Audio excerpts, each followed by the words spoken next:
شروع کرتا ہوں اللہ کے نام سے جو بڑا مہربان اور نہایت رحم فرمانے والا ہے۔ اور اللہ تعالیٰ سورہ بقرہ کی آیت نمبر 170 میں فرماتا ہے، اور جب ان سے کہا جائے اللہ کے اتارے پر چلو تو کہیں بلکہ ہم تو اس پر چلیں گے جس پر اپنے باپ دادا کو پایا، جس پر اپنے باپ دادا کو پایا کیا، اگرچہ ان کے باپ دادا نہ کچھ عقل رکھتے ہوں اور نہ ہدایت۔ اب اس آیہ مبارکہ کی بابت کوئی تفسیر تشریح کرنے کی ضرورت سے زیادہ اس امر کی ضرورت ہے کہ اس پہ یہ سوچا جائے کہ کیا یہ آیت منسوخ ہو چکی ہے؟ کیا آج اس کی عملداری نہیں؟ یا اگر اس کی عملداری ہے تو کن پر ہے؟ یا صرف یہ اسپیسیفک اس وقت کے اگلے وقتوں کے کفار کے واسطے اتری تھی؟ اور کیا یہ اسپیسیفائز کرتی ہے کہ جناب یہ اس کا جو بھی عملداری ہے، امپلیمنٹیشن ہے، وہ کفار کے دین سے ہی متعلق تھا؟ اور اگر یہ آیت منسوخ نہیں ہوئی اور اس کی عملداری آج بھی موجود ہے، اور جس طرح کے ایک آخری ذی نفس جب تک روح کائنات میں موجود ہے، قرآن کے ایک ایک لفظ، ایک ایک آیہ مبارکہ کی عملداری اور امپلیمنٹیشن تو جاری و ساری رہے گی، تو اسی طرح اگر یہ آج کے کفار کے واسطے ہے اور مسلمانوں پہ اس کی عملداری نہیں ہے، تو کیا ہم اس سے مبرہ ہیں کیونکہ ہم تو مسلمان ہیں، ہمارا دین تو دین اسلام ہے؟ تو پھر سوال یہ اٹھتا ہے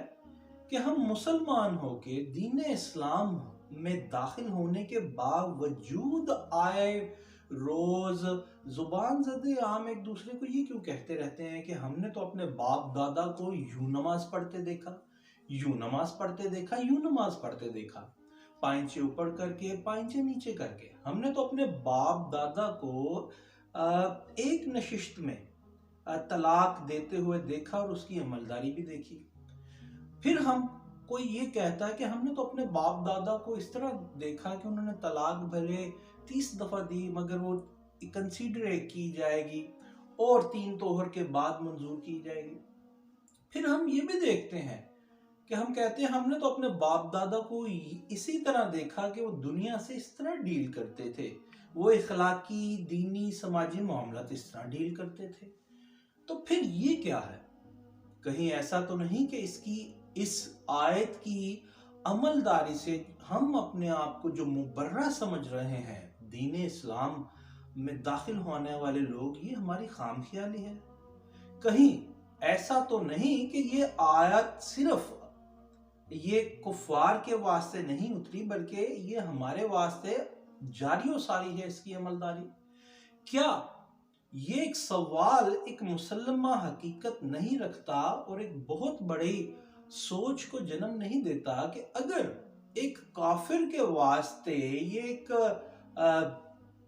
یہ آیت مبارک میں اس کے جاہل مطلق ہونے کا اعلان کرتا ہے اللہ پاک کی ذات کریم، ذات اقدس، تو پھر جو دین اسلام میں داخل ہو چکا ہے، کلیم کر چکا ہے، اور وہ یہ بات کہے چونکہ میرے باپ دادا کو میں نے یہ کرتے پایا تو میں یہی کروں گا، بھلے وہ قرآن و حدیث سے ثابت شدہ نہ ہو، تو کیا وہ زیادہ قابل گرفت نہیں؟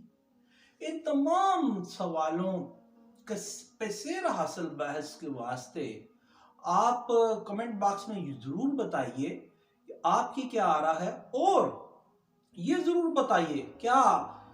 خدا نخواستہ اس آیت کی تنسیخ ہو چکی ہے، اور اگر نہیں ہوئی تو اس کی عملداری کیا صرف